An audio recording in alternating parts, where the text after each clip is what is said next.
복잡한 이슈를 정면으로 바라보고 해결책을 모색하는 시간 정면흥 씨입니다. 오늘도 김초롱 기자 나왔습니다. 김 기자, 오늘 어떤 주제입니까?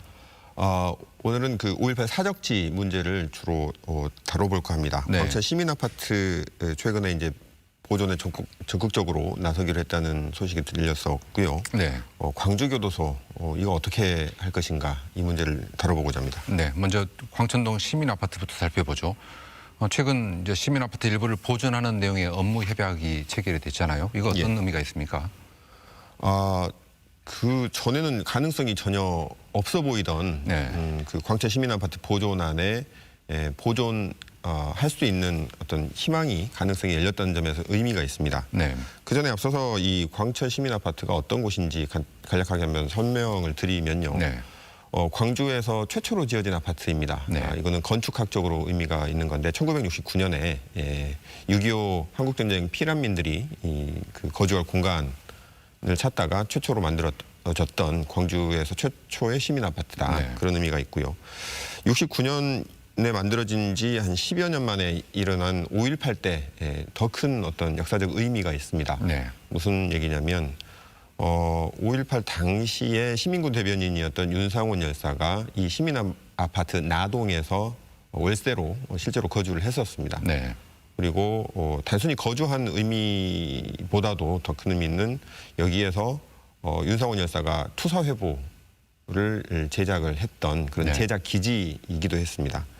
그와 더불어서 이제 그 이물리한 행진곡의 노래가 만들어지게 된 배경이 또 박기순 열사와 윤상원 열사의 영혼 결혼식 아니겠습니까? 네. 그 박기순 열사와 윤상원 열사가 광주 지역 최초의 노동 야학인 들불 야학을 진행을 했었는데 그 들불 야학이 진행됐던 공간이기도 합니다. 네. 광천동 일대, 시민아파트뿐만 아니라 그 일대를 전면적으로 재개발하는 과정에서 네. 시민아파트를 어떻게 할 거냐 전편 논란이 상당 기간 계속됐었잖아요. 그렇습니다. 입장 차이가 있었던 걸로 기억하는데요. 광천동 주택 재개발 사업은 네. 전국에서 아마 가장 큰 규모로 알려져 있습니다.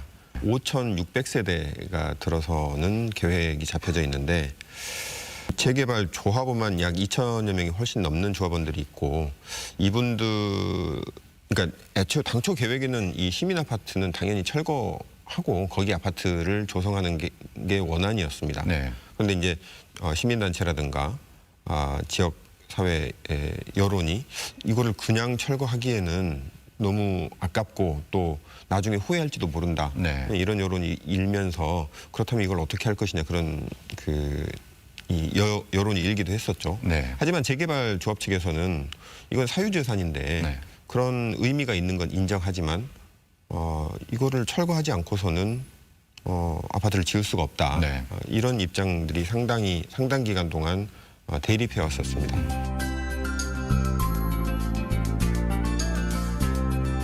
시민아파트는 단순한 건물의 의미를 넘어 광주의 정의로운 역사와 함께 살았습니다. 그런데 이제 시민아파트의 일부나마 이제 보존하기로 큰 틀의 합의가 이루어진 거네요. 예, 그렇습니다. 네. 여기에는 그 재개발 조합에 어떤 큰 결단이 네. 있지 않았냐 하는 생각인데요. 그 전에는 일고의 가치도 없는 그런 그 입장이었는데 입장이 좀 바뀐 것 같습니다. 네. 서대석 서구청장이 또 들불 야학의 멤버이기도 했습니다. 네. 서대석 청장이죠. 그런 인연도 있고 해서 서구는 굉장히 이 보존에 대해서 열의를 갖고 노력을 해왔습니다. 네. 재개발 조합을 설득하려고요. 네. 그 전에 그러니까 지금까지는 그런 노력들이 별다른 성과를 내지 못했는데 아마도 그런 설득이나 그런 논의 과정에서 좀 변화가 있었던 것 같습니다. 그래서 재개발 조합이 그렇다고 해서 여기에 완전히 동의를 해준 건 아니고 한번 논의를 해보자. 네. 이런 입장 변화가 있었습니다. 네. 아직 최종 결정은 난 게 아니군요. 그렇다면. 그렇습니다. 이제 재개발 조합 예를 들어서 집행부나 조합장이 이거를 보존하자 네. 이런 결정을 한다고 해서 되는 건 아니고 조합원의 의견을 또 물어봐야 되지 않겠습니까? 네. 6월 달에 조합원 보고회를 갖고 네. 수기 과정을 거쳐서 논의 과정을 거쳐서 올해 9월쯤이면 아마 조합원 총회가 있을 예정인데 네. 거기에서 의견을 물어서 거기에서 이제 최종 결정이 되면 시민 아파트를 보존하는 방안이 확정이 될 것 같습니다. 근데 다는 아니고 네. 확정이 되더라도 이제 그 시민 아파트가 3개 동이 있거든요. 네. 그 중에서 나동 윤상호 열사가 실제로 거주했던 나동 1개 동을 복원하는 거고 네. 거기에 덧붙여서 들불야학이 최초로 시작이 됐던 광천동 성당 교리실을 네. 복원하는 것까지. 예, 그렇게 해서 이제 광주시와 서구청 그리고 천주교 광주대교구 네. 그리고 광천동 주택 재개발 조합 이 4개 주체가 최근에 업무 협약을 맺었습니다. 네. 이번엔 옛 광주교도소 상황을 한번 살펴보죠. 이제 광주시가 민주인권 기념파크를 조성하기로 계획을 했었는데 지금 현재 추진 상황은 어디까지 와 있습니까? 5.18의 중요 사적지죠. 광주교도소는 현재는 이제 삼각동으로 이전을 했습니다. 네. 옛 광주교도소 문흥동 부지인데 약 9만 제곱미터 정도 되는 이 부지를 어떻게 할 것인가 이런 논의는 10여 년 전부터 꾸준히 이어져 왔습니다. 네. 5.18 직후, 그러니까 이후에 유죄 판결을 받은 광주 시민들이 수감됐던 장소이기도 하고요. 네. 5.18 당시에는 그 계엄군이 민간인들을 상대로 그 학살, 그러니까 집단 발포를 해서 그 학살이 일어났던 장소기도 하고 네. 암매장이 의심되는 그런 장소기도 합니다. 그래서 이곳을 민주화 인권을 교육시키는 장으로 한번 만들어 보자라고 해서 이제 추진을 해왔는데 최근에 좀 잡음이 일고 있습니다. 이 개발 방식과 관련된 것인데요. 네. 최근에 이제 5월 단체와 광주 지역 시민사회단체 그리고 민주당 광주시당까지 이 개발 방식에 대해서 비판을 하는 성명을 내기도 했습니다. 네. 저도 그 성명을 봤는데 그 내용을 보면은 이게 본래 사업 취지와 다르게 초고층 아파트 건설 사업으로 전락할 수 있다 이런 우려와 반발 이런 것들이 담겨 있던데 예. 왜 이런 얘기들이 나오는 거죠? 그러니까 이제 광주교도소는 국유지죠. 네. 국유재산이어서 이 오래전부터 이걸 개발을 하려면 그 나라 땅을 뭐 사들이든가 아니면 무상으로 인수를 받든가 해서 그 절차가 있어야 되는데 그 논의가 굉장히 지지부진했습니다. 광주시나 지역사회에서는 광주교도소 땅을 무상양여 받아서 네. 그거를 그 기념 공간으로 했으면 하는 그런 바람이었는데 또 정부에서는 그럴 수는 없다. 다른 지역과의 형평성 문제도 있고 해서 무상양여는 불가하다. 그렇게 해서 이제 가지고 나온 해법이 2019년에 기획재정부죠. 기획재정부에서 국유재산 선도 사업이라고 해서 광주교도소 부지를 그 사업 대상으로 포함시켰습니다. 네. 이게 이제 어떤 방식이냐면 광주교도소의 국유재산의 일부를 그 상업시설이나 주거시설로 개발을 하고 그 거기에서 나온 개발 이익으로 광주교도소 역사문화 공간을 리모델링하거나 민주인권 기념파크로 조성하겠다 이런 계획이었거든요. 네. 그 사업에 이제 위탁 받은 그 사업자가 이제 LH였습니다. 네. 최근에 그런데 이제 어떤 문제가 불거졌냐면 광주교도소 이 전체 그 8만 9천 제곱미터, 약 9만여 제곱미터 가운데 16% 정도를 주상복합시설로 개발을 하고 네. 또 기타 공간은 뭐 주차장, 도로, 뭐 상업시설 이런 것들로 개발을 하겠다라는 계획안을 LH가 광주시에 제출을 했습니다.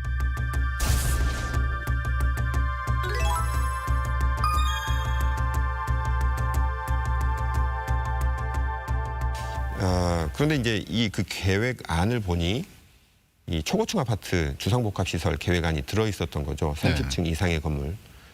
그건 좀 아니다. 이렇게 반발하고 있는 겁니다. 네.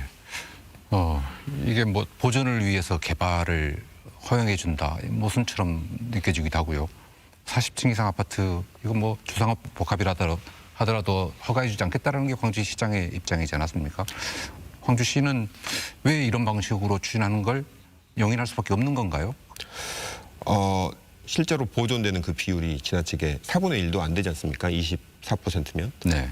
그 정도 되다 보니까 광주시로서도 좀 당혹해하는 것 같습니다.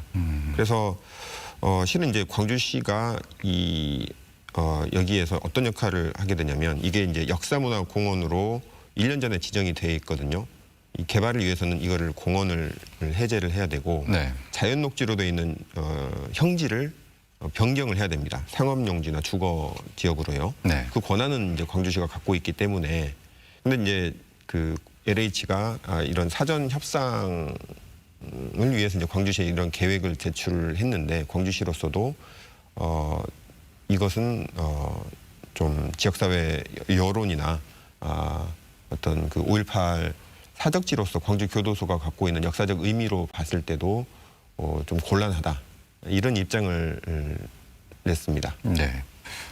그렇다면 이거 어떻게 풀어야 하나요? 뭐 광주시나 정부가 재정을 투입해서 할 수 있는 방법은 혹시 없습니까? 무상 양여가 안 되니까 이런 그 다른 방법을 이제 찾아서 이런 논란이 벌어지게 된 셈인데 네. 그렇다면 이걸 어떻게 풀어야 되느냐? 실은 이제 이제부터 논의를 해야 될 사안인 것 같습니다. 네. 일부에서는 이거를 이 차기 대선에 그 지역 공약 사업으로 넣어서 광주시의 예산이 아닌 5.18은 또 국가 기념일이기도 하니까 광주 교도소를 교도소 부지를 인권 기념파크로 조성하는데 국가 예산을 투입해서 네. 온전히 보존하고 이거를 후세에 전승하도록 해야 되지 않느냐 이런 얘기를 하는 분들도 계십니다. 광주교도소 이전 부지는 80년 5월 당시 매우 상징적인 곳입니다.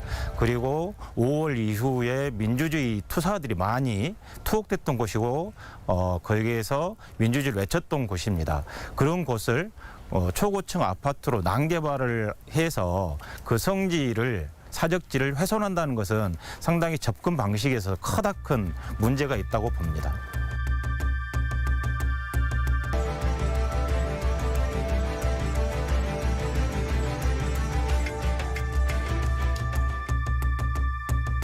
사적지 조성 문제에 대한 예산의 문제가 가장 커다란 문제입니다. 이 문제는 크게 두 가지 방식으로 풀 수 있습니다. 하나는 중앙정부와 광주시가 적극적으로 재정을 투입해서 풀 수 있는 방법이 있고요. 또 하나는 LH에서 거기서 초고층 아파트를 짓는다고 하는데 광주시에서 다른 땅으로 대토를 해서 다른 곳에서 아파트를 지을 수 있도록 하는 방법을 선택할 수 있습니다. 5.18과 관련된 사적지라든지 그리고 기록물들을 어떻게 하면 더 체계적으로 관리하고 보존할 수 있을까요? 광천 시민 아파트 경우에는 다행히 그 철거 위기에 놓였다가 네. 다시 좀 보존 방안의 실마리를 찾은 경우에 해당이 되고요. 이제 교도소는 앞으로 좀 더 나은 방안을 찾아봐야 하는 그런 상황이겠죠. 네. 5.18 사적지는 광주에 굉장히 많습니다. 그런데 이제 이런 시설들이 이 성격이 어떤 것들은 그 국유 시설이고 어떤 부분들은 사유 시설이고 그러다 보니까 이거를 보존하고 복원하는 데 있어서 논의가 굉장히 그 각각의 개개의 사안마다 다를 수밖에 없습니다. 네. 그 하나의 큰 원칙 이거를 어떻게 해야 될지에 대한 원칙을 광주시나 지역사회에서 분명히 하고 이게 사유지든 혹은 국유지든 어떤 개발 방식을 갖고 가야 되는 것인가에 대한 큰 원칙이 정립이 돼 있다면 네. 풀어가는 데는 그렇게 어려운 문제가 아닐 것 같습니다. 여기에 덧붙여서 이 외지 사람들이 광주의 5.18을 알기 위해서 혹은 기념하기 위해서 추념하기 위해서 오는 외지인들에게 5.18로 인해서 볼만한 어떤 사적지나 기념물들이 너무 좀 단조로운 게 아니냐 네. 뭐 그런 지적도 있거든요. 묘지하고 광장밖에 없는 것 아니냐 뭐 이런 얘기들도 있는데 이걸 좀 더 다양화하고 다각화해서 비단 광주 시민들뿐만 아니라 우리나라의 다른 국민들 혹은 외국인들도 5.18이 싸우고 또 어떤 거기에서 죽고 다친 이런 분들의 어떤 사적지만 있는 게 아니라 시민 아파트처럼 광주 정신이 피어나고 또 사랑이 있었던 공간이고 또 적십자병원이나 이런 데처럼 치유의 공간도 있었다. 여러 가지 성격이 있는 다양한 가치가 스며 있는 역사 공간이다라는 점을 어필하기 네. 위해서라도 광주시나 관련 단체들 그리고 지역사회에서 좀 더 고민하는 게 필요해 보입니다.